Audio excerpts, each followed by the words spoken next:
Amante Padre Celestial, alabado y glorificado sea tu santo nombre. Como pueblo remanente, nos hemos congregado este día, en el santo día de reposo, el mandamiento de tu santa ley, que dejaste para que la humanidad lo respetara y lo guardara.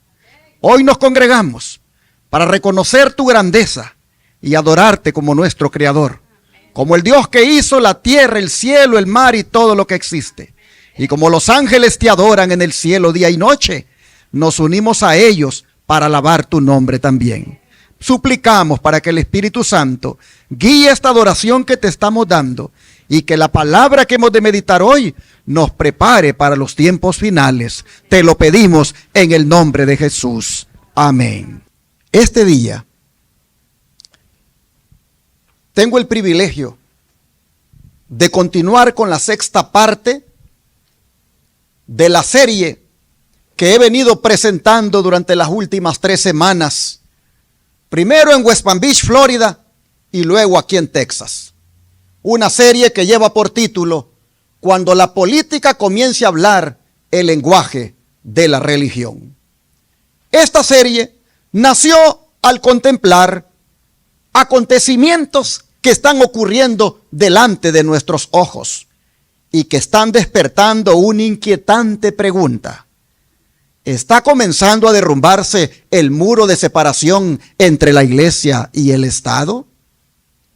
Vivimos en un tiempo en que líderes políticos y religiosos aparecen cada vez más unidos en eventos patrióticos y políticos. Una tendencia que no podemos ignorar si deseamos comprender los eventos finales a la luz de la palabra de Dios. Cada vez se escucha con más fuerza llamados a volver a Dios, restaurar valores, proteger la familia y recuperar principios cristianos. Y nuevamente quiero ser claro, ninguna de esas palabras es mala. El problema nunca está en las palabras. El problema está en el espíritu que las impulsa. Porque 2 personas pueden utilizar exactamente las mismas palabras y estar promoviendo cosas completamente distintas. Y por eso necesitamos aprender a discernir no solamente lo que se dice, sino el espíritu que hay detrás de lo que se dice. Pero ¿tendrá la Biblia algo que decir acerca de esta creciente interacción entre religión y poder político que hemos estado viendo? Sin duda que sí. Y para no interpretar los acontecimientos por medio de emociones, opiniones o temores, sino por medio de un escrito está, hemos recorrido un largo camino en la Biblia, en los anteriores temas de esta serie, para ver lo que sucedió cuando la política y la religión se unieron. Fuimos en nuestro primer tema a Egipto y vimos al Estado intentando ocupar el lugar que pertenece solo a Dios. Luego vimos a Babilonia imponiendo adoración. Después vimos a Roma exigiendo lealtad espiritual. Luego vimos a la iglesia medieval buscando el poder del Estado. Todos estos sistemas políticos religiosos, aunque surgieron en épocas distintas y bajo circunstancias diferentes, tuvieron algo en común: que cuando el poder humano ocupó el lugar que pertenece a Dios, la libertad de conciencia fue pisoteada, los fieles fueron perseguidos y muchos entregaron su vida por permanecer leales al Señor. Y en nuestro estudio anterior, el tema número 5 de esta serie, para los que han tenido la oportunidad de escucharla, vimos algo aún más solemne. Descubrimos que el espíritu que operó durante la Edad Media no ha desaparecido. Vimos que ese mismo espíritu está regresando y preparándose para desempeñar un papel decisivo en los acontecimientos finales de la historia humana. Pero esta mañana debemos avanzar un paso más. Porque si el espíritu de la Edad Media está regresando, entonces surge una pregunta. ¿Cómo distinguiremos entre un movimiento genuinamente guiado por Cristo y otro que simplemente utiliza el lenguaje cristiano? ¿Cómo podremos discernir la diferencia entre una obra producida por el Espíritu Santo y un movimiento que, aunque invoque el nombre de Cristo, no refleje el carácter de Cristo? Y esa es precisamente la pregunta que vamos a responder esta mañana. Y para ello vamos a estudiar el sexto tema de esta serie, titulado El movimiento que parecerá cristiano, pero hablará como dragón. Abramos la Biblia en Apocalipsis 13, versículo 11.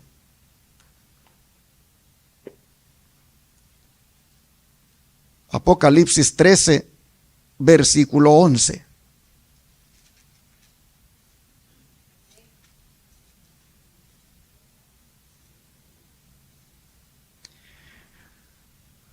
Dice el versículo 11 de la siguiente manera. Después vi, ¿qué cosa vio Juan? Otra bestia, que subía ¿de dónde, hermanos? De la tierra, y tenía 2 cuernos semejantes a los de un cordero, pero hablaba ¿cómo? Como dragón. Muchos hemos estudiado este versículo para identificar a la bestia que surge de la tierra. Y ciertamente hay importantes verdades proféticas relacionadas con su identidad. Pero hoy quiero llamar su atención a algo que con frecuencia pasa desapercibido. Y es que la profecía no comienza describiendo cómo habla esta bestia. Comienza describiendo cómo parece. Y aquí hay una advertencia para nosotros hoy. Y es que en los últimos días, no todo lo que se presentará como cristiano será verdaderamente cristiano. Por eso el tema de esta mañana no es simplemente la identidad de una bestia profética, que los adventistas sabemos de sobra quién es esta bestia. Más que enfocarme en la identidad de quién es esta bestia, lo que quiero esta mañana, hermanos, es invitarles a que aprendamos a distinguir entre la apariencia y la realidad espiritual. Cuando Dios quiso advertirnos acerca de esta bestia, no comenzó describiendo sus acciones, no comenzó describiendo sus decretos, ni siquiera su poder. Comenzó describiendo cómo se presenta ante el mundo. Porque antes de conquistar la mente, hermanos, el engaño suele conquistar la vista. Antes de ser aceptado, muchas veces se reviste de algo atractivo, familiar y digno de confianza.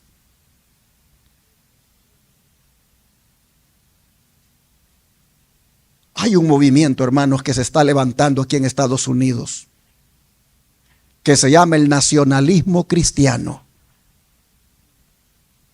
y que se anda juntando con los políticos a cada rato.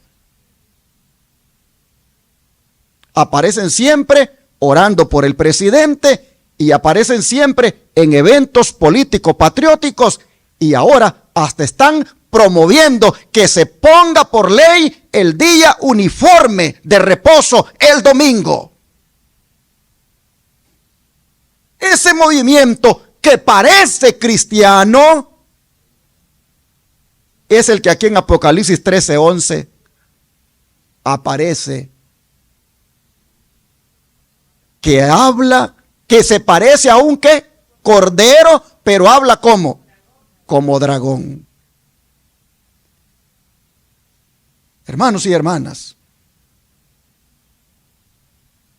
la primera lección que encontramos en nuestro estudio esta mañana es esta: el peligro de las apariencias. Si ustedes se fijan bien en el verso 11, Juan no vio primero un dragón. Juan no vio primero un monstruo. Juan no vio algo que primero inspirara temor. ¿Qué es lo que Juan vio, hermanos? Un cordero. Un cordero. Y eso es precisamente lo que hace que esta profecía sea tan solemne. El verdadero peligro, hermanos, no siempre está en aquello que luce malo, sino en aquello que luce bueno. Si nosotros somos sinceros, la mayoría de nosotros no tenemos dificultad para identificar lo que se presenta abiertamente contrario ante Dios. Cuando algo ataca claramente la Biblia, nosotros rápido nos ponemos alertas, ¿no es cierto? Cuando algo desafía abiertamente los principios divinos, nosotros levantamos nuestras defensas. Pero el desafío del tiempo final va a ser mucho más sutil. No va a consistir en reconocer lo evidentemente falso, sino en discernir aquello que tiene apariencia de verdad. Satanás sabe que la mentira descarada tiene poco poder. Por eso él prefiere la falsificación. Él prefiere la imitación. Prefiere mezclar elementos correctos con elementos engañosos, hasta que la diferencia resulte difícil de percibir. Por eso la profecía, aquí en el versículo 11, no nos presenta primero algo aterrador. Nos presenta algo que inspira confianza, algo que despierta simpatía, algo que parece digno de ser seguido. Porque dice que es una bestia que tiene 2 cuernos semejantes a los de un cordero. Cuando Juan el Bautista presentó a Cristo ante la multitud, ¿qué dijo? He aquí qué cosa. El Cordero de Dios que quite el pecado del mundo. Pues en Apocalipsis 13:11, Satanás está levantando un movimiento religioso que tiene la apariencia solamente ¿de qué? De cordero. Satanás en Apocalipsis 13:11 está levantando, hermanos, un falso cordero. Nosotros debemos entender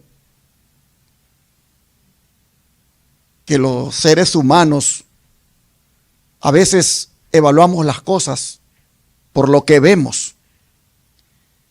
Y a veces pensamos que porque algo es popular, porque algo tiene influencia, porque algo es grande, porque impacta emocionalmente y porque todo el público lo acepta, a veces pensamos nosotros que eso debe ser de Dios.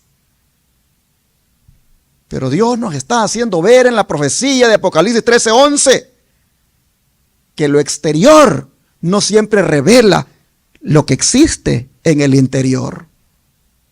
No todo, hermano, lo que utiliza el lenguaje bíblico representa fielmente la verdad bíblica.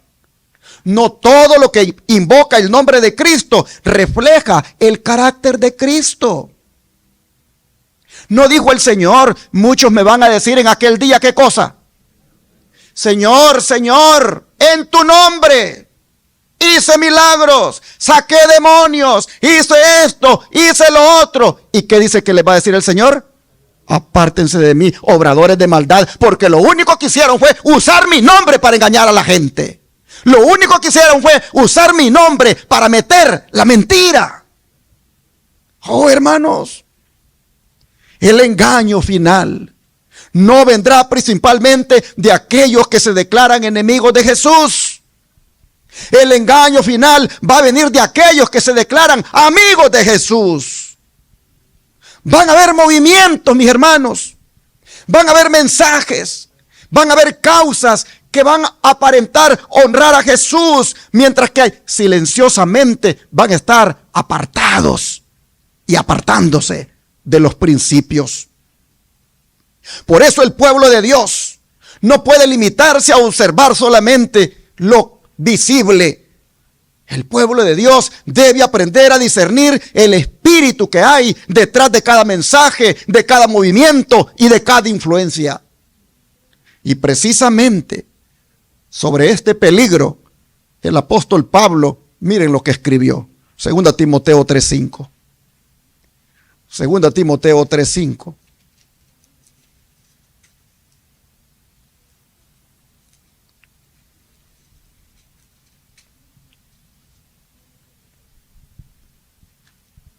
Dice que tendrán, ¿qué cosa, hermanos? Apariencia de piedad, pero negarán la eficacia de ella. ¿A estos qué cosa, hermanos? Evita. ¡Qué declaración tan impresionante! Si ustedes se fijan bien lo que Pablo está diciendo aquí, él no está hablando aquí de personas sin religión. Él no está hablando aquí de personas que rechazan la fe. Él aquí no está hablando de enemigos declarados del cristianismo. Él habla de personas que conservan una forma de piedad. Es decir, tienen una fachada religiosa solamente. Conservan lenguaje espiritual. Continúan identificándose con las cosas de Dios. Pero detrás de esa profesión, dice Pablo, hay una realidad completamente distinta en ellos. Que solo tienen ¿qué cosa? Apariencia de ¿qué? De piedad. Y eso es exactamente lo que Apocalipsis 13:1 nos ha mostrado. Juan, hermanos, en Apocalipsis 13:11, ha mirado una figura que posee características semejantes a las de un cordero. Todo, como dije en su presentación, inspira confianza. Todo parece transmitir mansedumbre y espiritualidad. Sin embargo, hermanos, cuando llega el momento de revelar su naturaleza, ese cordero, ¿cómo termina hablando? Como dragón. Y la lección es bien clara, hermanos. Dios nos está advirtiendo que no evaluemos las cosas solamente por cómo se miran por fuera. Dios nos está diciendo que lo que parece inofensivo como un cordero puede ocultar principios profundamente contrarios al verdadero cordero. Por eso la hermana Elena White escribió unas palabras que resultan relevantes para este tema y son las que están aquí. Dice que la cizaña era muy parecida al trigo mientras estaba verde. Pero cuando el campo se ponía blanco para la siega, las hierbas sin valor no tenían ninguna semejanza con el trigo que se doblaba bajo el peso de sus llenas y maduras espigas. Los pecadores que hacen alarde de piedad se mezclan por un tiempo con los verdaderos seguidores de Cristo. Y su apariencia de cristianismo tiene por fin engañar a muchos. Pero en la cosecha del mundo no habrá ninguna semejanza entre lo bueno y lo malo. Entonces aquellos que se han unido a la iglesia, pero que no se han unido a Cristo, serán ¿qué cosa? Manifestados. Ustedes pueden leer ese libro, Palabras de Vida del Gran Maestro, en la página 52 del formato digital. Hay 3 verdades de esta cita que yo quisiera pedirle a usted que medite en ellas. Siendo la primera, que el engaño más peligroso crece junto a la verdad. Pues hemos leído en la cita que la cizaña era muy parecida al trigo mientras estaba verde. Hermanos, si la cizaña hubiera crecido sola, en otro campo, nadie habría tenido dificultad para identificarla. Pero el problema era que compartía el mismo terreno donde estaba sembrado el trigo. Estaba mezclada esa cizaña con aquello que Dios había sembrado. Y aquí encontramos una de las lecciones más importantes para este tiempo final, hermanos. Y es que los mayores engaños rara vez aparecen como enemigos declarados de la verdad.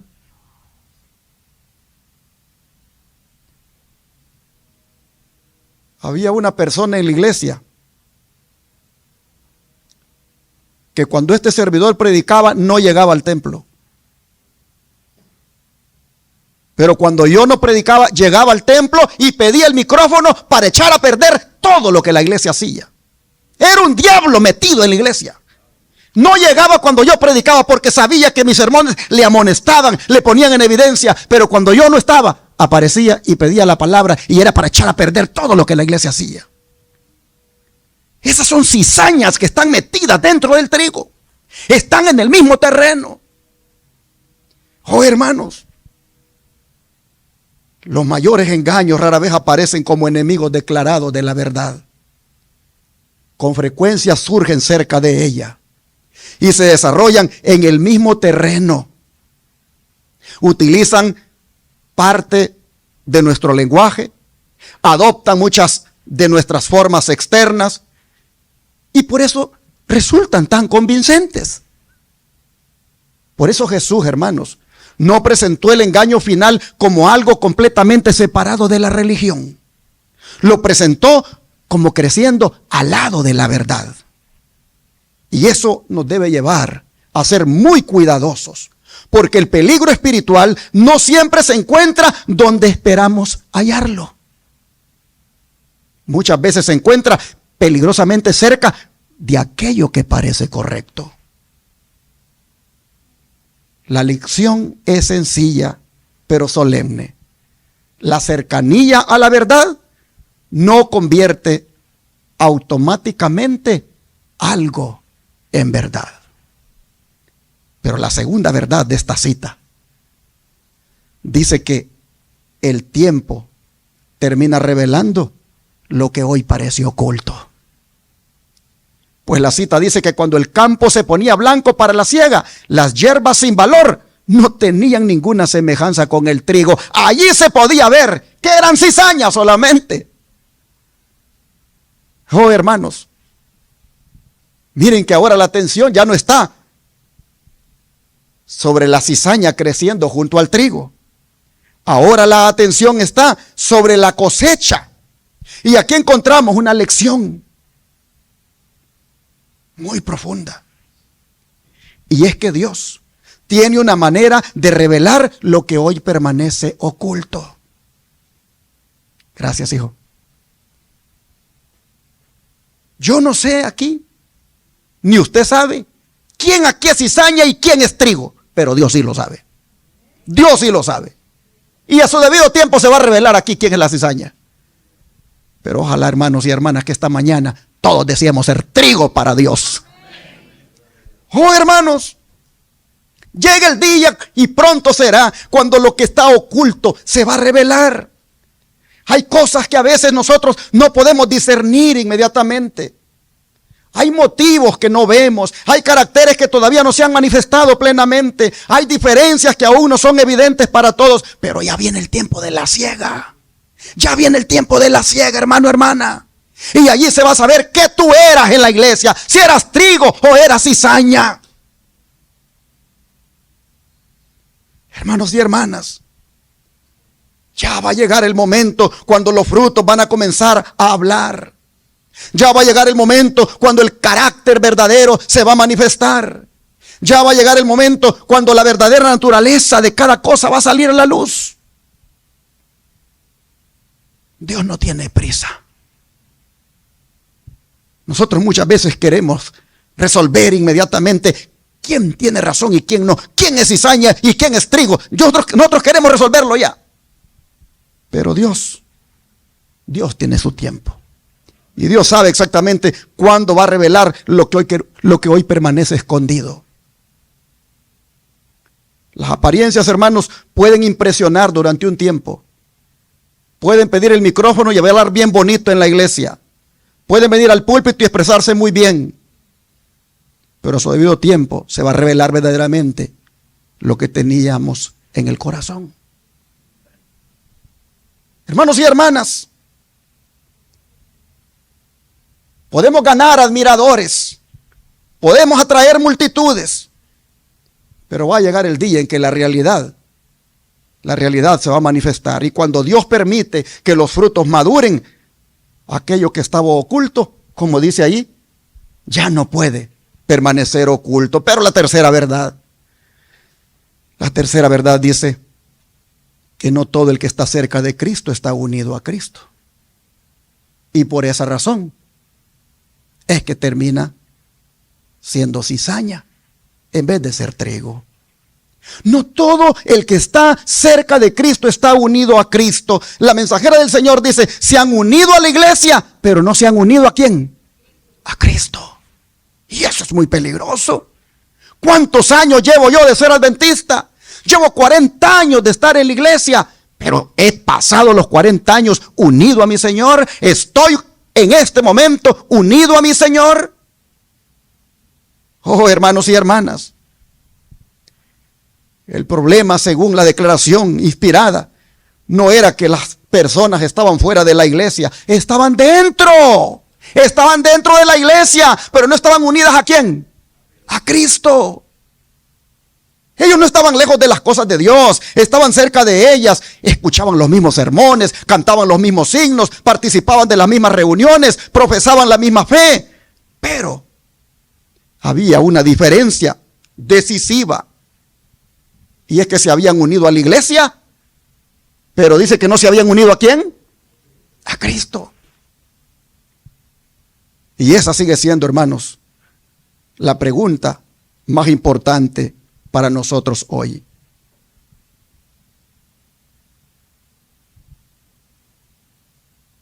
A mí me abordaron unas personas esta semana y me dijeron, ¿y ustedes por qué no están en la organización? ¿Por qué no pertenecen a la organización? Y yo le dije, cuando Cristo venga, ¿va a venir a buscar la organización?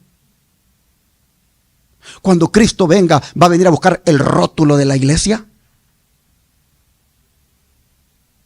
Hermanos, hay personas que creen que por estar unidas a una organización, por eso están unidos a Cristo. Hermanos y hermanas, pertenecer a una organización no garantiza una relación con Cristo. Ni siquiera, acabamos de leer, asistir a la iglesia garantiza una relación con Cristo. Conocer la doctrina no garantiza una relación con Cristo. La pregunta decisiva es, ¿estoy unido personalmente a Jesucristo? ¿Y cómo se une uno a Cristo? ¿Cómo se une uno a Cristo? Estudiando la Biblia, orando y guardando sus santos mandamientos. Hermanos y hermanas, al final de la historia, la separación definitiva no será entre religiosos e irreligiosos, será entre aquellos que conocen verdaderamente a Cristo y aquellos que solo estuvieron cerca de las cosas de Cristo. Y esa diferencia es la que va a determinar quién permanecerá firme cuando llegue la cosecha final. Y así, después de haber considerado estas tres verdades, descubrimos, hermanos, que la advertencia de Apocalipsis 13 no es una idea aislada dentro de la Biblia. Es más, mucho antes de que Juan viera esta bestia semejante a un cordero, Jesús ya había enseñado a sus discípulos cómo reconocer los engaños espirituales de los últimos días. Vamos a Mateo capítulo 7, versículo 15. Mateo 7, versículo 15. Dijo el Señor: guardaos de los falsos profetas, que vienen a vosotros con vestidos de ovejas, Pero por dentro son ¿qué cosa? Lobos rapaces. Esta es una declaración muy solemne. Jesús dice que los falsos profetas vienen vestidos ¿de qué? De ovejas. Pero por dentro son lobos rapaces. Y observen algo importante. Cristo no solo nos está advirtiendo aquí que van a existir imitaciones, también nos está enseñando que no todo lo que lleva apariencia de oveja pertenece realmente al rebaño. A veces parecemos ovejas, pero somos cabros.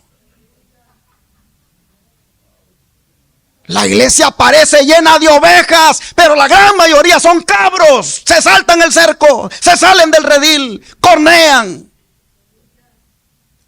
Oh, hermanos,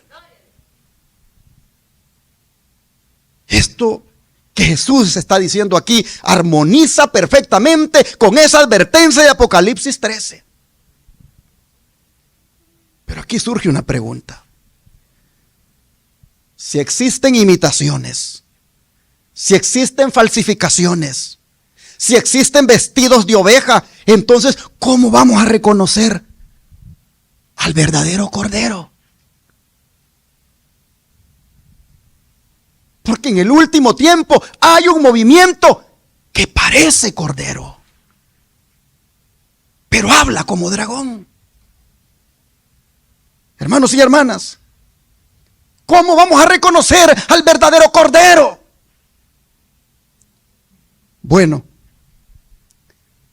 nadie aprende a identificar una falsificación estudiando únicamente las falsificaciones. Primero aprende a conocer lo verdadero, lo original. Y eso es precisamente lo que quiero que hagamos en los próximos momentos, en los próximos minutos. Porque hasta aquí hemos observado una bestia que parece cordero. Pero ahora quiero que miremos al verdadero Cordero. Quiero que contemplemos a Cristo mismo. Porque si vamos a reconocer una imitación, primero debemos conocer, como dijimos ya, el original. ¿Cómo habla el verdadero Cordero? ¿Cómo trata el verdadero Cordero a las personas? ¿Cómo ejerce autoridad el verdadero Cordero? ¿Cómo dirige el verdadero Cordero a su pueblo? Y una de las respuestas más hermosas de toda la Biblia la encontramos en Mateo 11, versículo 29. Mateo 11, versículo 29. Dice así: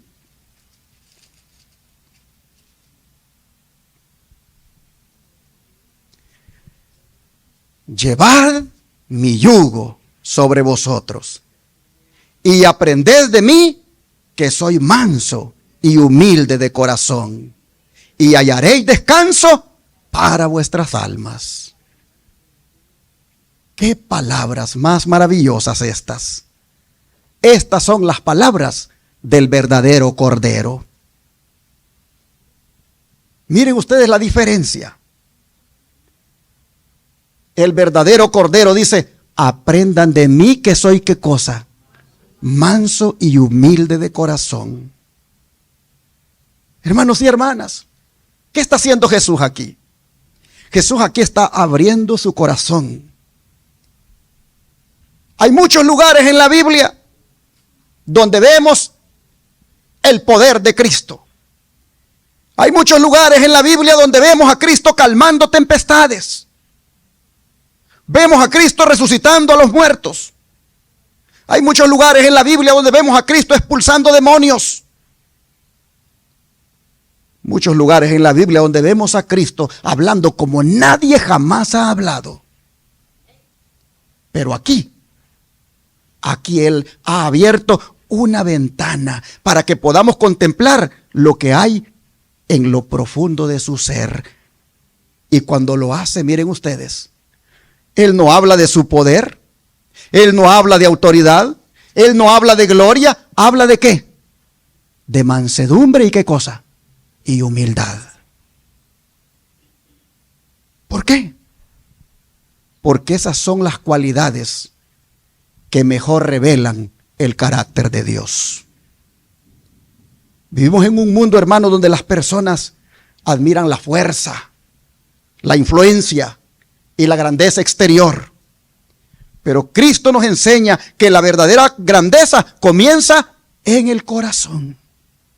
Por eso el verdadero Cordero no solamente enseña verdad, sino que refleja un carácter aquí. El verdadero Cordero no solamente proclama principios correctos, manifiesta el Espíritu del cielo. Y uno cuando más contempla a Cristo, hermanos, más comprende que el propósito del Evangelio no es solamente cambiar nuestras creencias. El propósito del Evangelio es transformar nuestro carácter para que reflejemos el de Cristo. Y precisamente sobre esta obra de transformar el carácter, la hermana Guay escribió una declaración que resume de una manera hermosa lo que significa conocer, como dice ahí, al verdadero Cordero. Miren la declaración. Debemos ser testigos de Dios y reflejar el carácter de Cristo. ¿En dónde? En nuestro carácter. Debemos acostumbrarnos a confiar en su palabra y a añadir a todas nuestras obras la luz y la gracia de Cristo. Debemos asirnos de Cristo y aferrarnos a Él hasta que el poder transformador de su gloria sea manifestado en nosotros.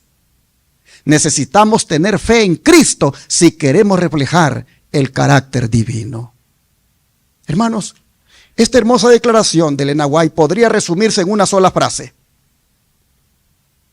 que la evidencia de conocer a Cristo es ¿qué cosa? Parecerse a Cristo.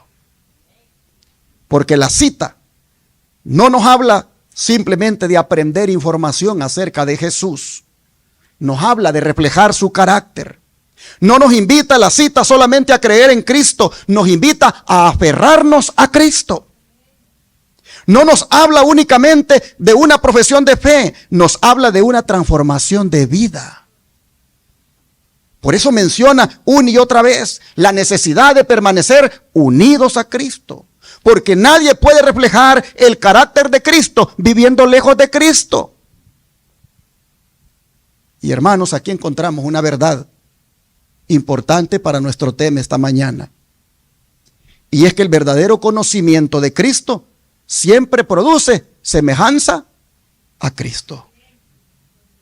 Cuando conocemos verdaderamente al Cordero, comenzamos a amar como el Cordero ama, ¿no es cierto? Cuando conocemos verdaderamente al Cordero, comenzamos a tratar a los demás como el Cordero los trata. Comenzamos a mirar la vida desde la perspectiva del Cordero. Y poco a poco el poder transformador de su gracia empieza a manifestarse en nosotros.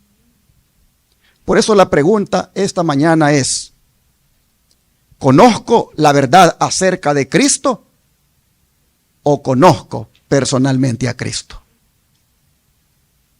¿Es el carácter de Cristo lo que estoy reflejando en mi vida o estoy reflejando mi propio carácter? Ese carácter enojón, ese carácter altanero, arrogante, ese carácter orgulloso, egoísta, ese carácter que tiene doble cara, que es hipócrita. ¿Cuál es el carácter que reflejo? ¿Todo eso? ¿O estoy reflejando la mansedumbre y humildad de Cristo? ¿Cuántos años llevo en la iglesia y sigo siendo el mismo? ¿Cuántos años llevo en el Evangelio y sigo siendo igual? Enojón, arrogante, altanero, orgulloso. ¿Cuántos años llevo en el Evangelio y la mansedumbre y la humildad de Cristo no se mira en mí? Hermanos y hermanas,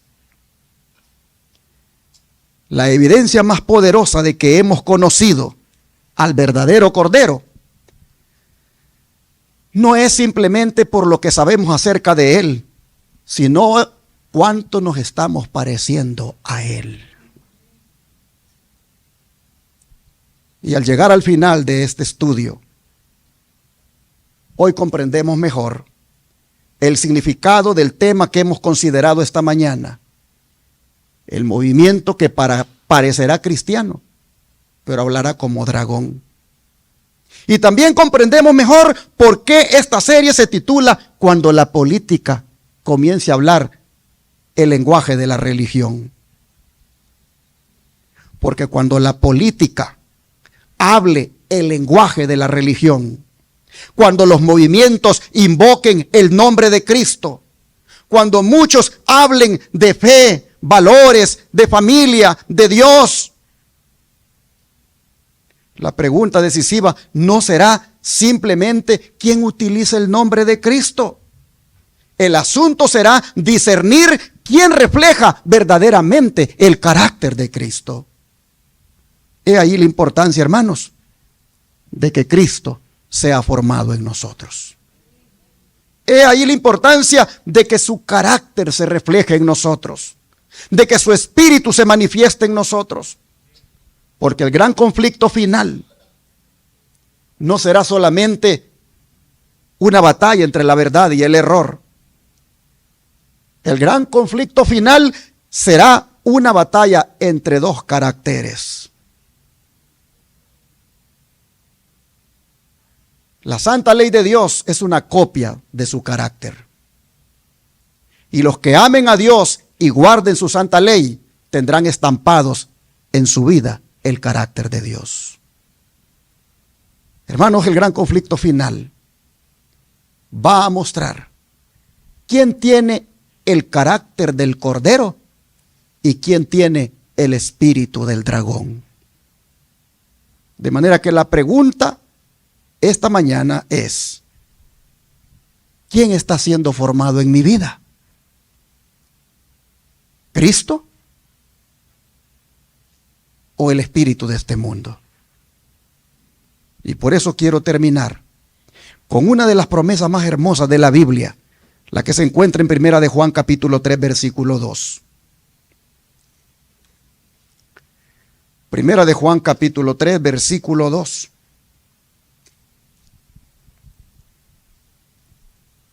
Dice: amados, ahora somos, ¿qué cosa? Hijos de Dios. Y aún no se ha manifestado lo que hemos de ser. Pero sabemos que cuando Él se manifieste, seremos semejantes a Él, porque le veremos tal como Él es. ¡Qué promesa más maravillosa! Juan nos dice que la obra todavía no ha terminado. Dice que todavía estamos creciendo, que todavía estamos aprendiendo, que todavía estamos siendo transformados. Pero viene el día, dice. Viene el día, dice, cuando la obra que Cristo comenzó en nosotros va a ser completada. El carácter que hoy el Espíritu Santo está formando en nuestra vida va a ser perfeccionado cuando Jesús regrese. La imagen de Cristo que hoy apenas se refleja imperfectamente en nosotros va a ser plenamente restaurada cuando contemplemos al Rey cara a cara. Y hermanos, esa es la esperanza del Evangelio. La esperanza del Evangelio es que Cristo no solamente perdona nuestro pecado, sino que también dirige nuestro presente para ir siendo transformado de gloria en gloria. Cristo dirige nuestro presente para ir siendo transformado de carácter en carácter. Hermanos y hermanas, la meta final de la vida cristiana no es simplemente llegar al cielo. La meta final es llegar a ser semejantes a Cristo.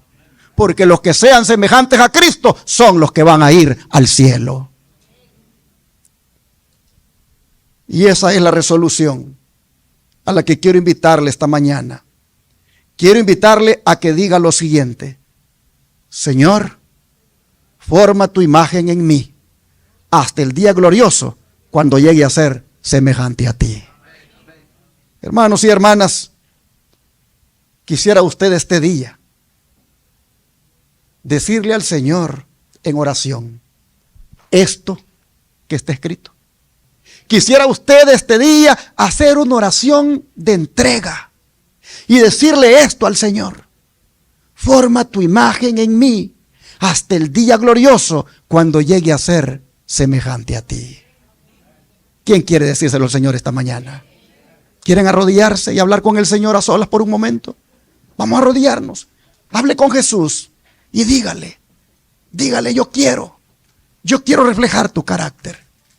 Yo quiero que se conozca mi vida como alguien que sigue al verdadero Cordero y que reflejo el carácter del Cordero. Ore al Señor, hermano, en silencio. Yo voy a interrumpir esa oración aquí en voz alta.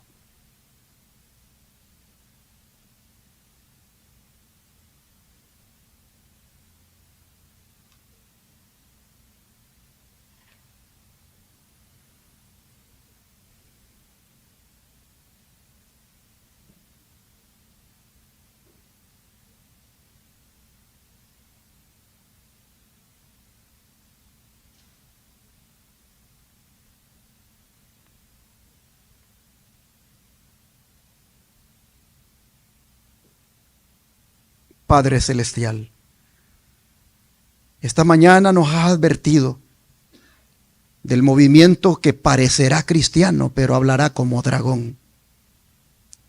Del movimiento que aparenta ser cordero, pero solamente es para engañar.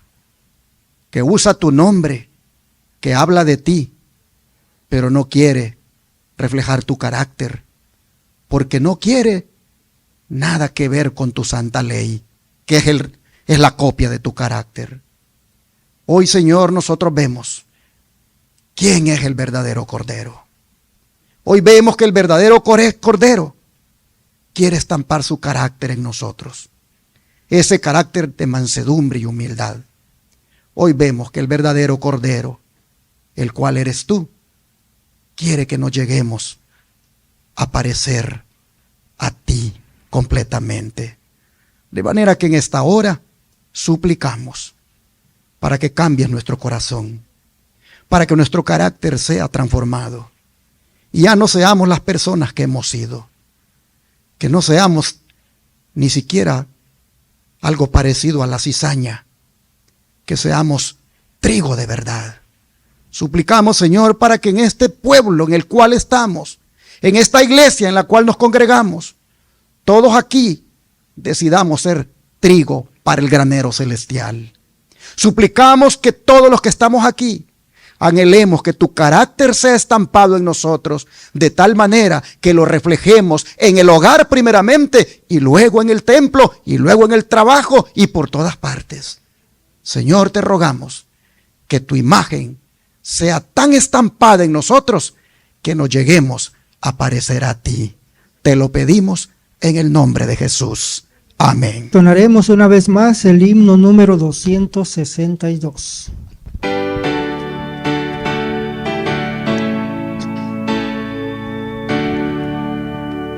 Tal como soy de pecador, sin otra fianza que tu amor, a tu llamado vengo a ti, Cordero de Dios, heme aquí. Tal como soy, buscando paz en mi desgracia y mal penas, combate rudo siento en mi, Cordero de Dios, heme aquí. tal como soy con mi maldad, miseria, pena y ceguedad, pues hay remedio pleno en ti, Cordero de Dios, ven aquí. Tal como soy, conocerás, perdón y alivio me darás, pues tu promesa ya creí, Cordero de Dios, venme aquí. Tal como soy, tu compasión, quitado a toda oposición, yo pertenezco todo a ti, Cordero de Dios, venme aquí. Quiero hacer una invitación, tanto a los que están aquí como los que están viéndome allá en sus hogares, a que encaremos seriamente nuestra salvación, a que hagamos un análisis profundo de qué tanto estamos reflejando el carácter de Cristo. Quiero hacer este llamado, hermanos, a que hoy hagamos una decisión de seguir al Cordero por donde quiera que va aquí en la tierra. Porque los que sigan al Cordero aquí en la tierra por donde quiera que va, también lo van a seguir allá en el cielo por donde quiera que Él vaya. Quiero invitarles, hermanos, a que cuando el falso Cordero aparezca en este mundo diciendo: este es el movimiento que Dios aprueba para engañar, que ustedes, su relación con el verdadero Cordero haya sido tan íntima, tan estrecha, que nada los engañe. Quiero invitarles en esta hora a que en esta otra oración que voy a hacer, ustedes hagan, si no lo hicieron en la oración anterior, hagan su decisión final de plegarse al Cordero cada día, de amar al Cordero, porque el Cordero le ha quitado a usted todos sus pecados. El Cordero murió por usted en la cruz. El verdadero Cordero, Él le ama y Él va a venir pronto por usted para llevarlo al reino de los cielos. Así que si ha estado usted siguiendo las corrientes de este mundo, si ha estado usted siguiendo otros caminos, hoy decida seguir al Cordero Cristo Jesús. Quiero invitarle a que se arrodille para que oremos y hagamos una decisión más.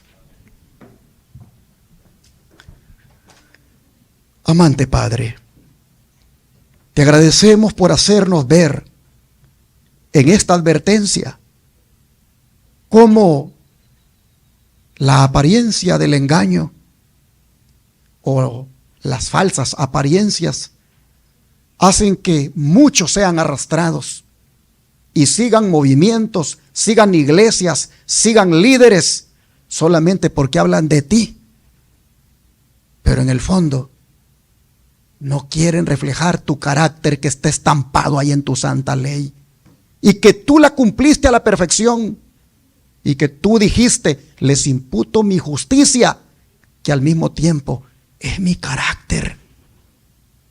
Y les hablo y les llamo a que sean transformados cada día de carácter en carácter hasta el día que se lleguen a parecer a mí.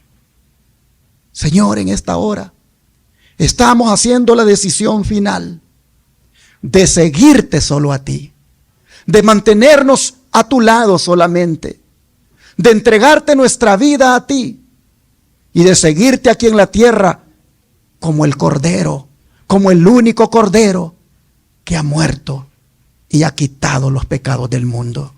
Señor, te rogamos que nuestra vida sea solo para nuestro divino Cordero Cristo Jesús.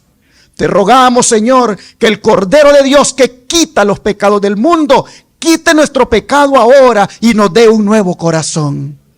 Te rogamos, Padre, que como ovejas seamos guiadas. Seamos siempre, Señor, obedientes y seamos humildes y mansas como nuestro divino Cordero. Pedimos, Señor, que nos dé victoria sobre el pecado. Pedimos, Señor, que nos ayudes a crecer en santidad. Pedimos, Padre, que nos ayudes a vencer toda tentación, todo mal defecto de carácter. Te pedimos, Señor, que tu estampa del carácter sobre nosotros sea de tal manera que lo note la esposa, que lo note el esposo, que lo note el hijo, que lo note el padre, que lo noten todos en la familia, que hay algo que está ocurriendo en nosotros y es que ya estamos reflejando el carácter de Cristo. Oh Dios, te rogamos esto en el poderoso nombre de Cristo Jesús. Amén.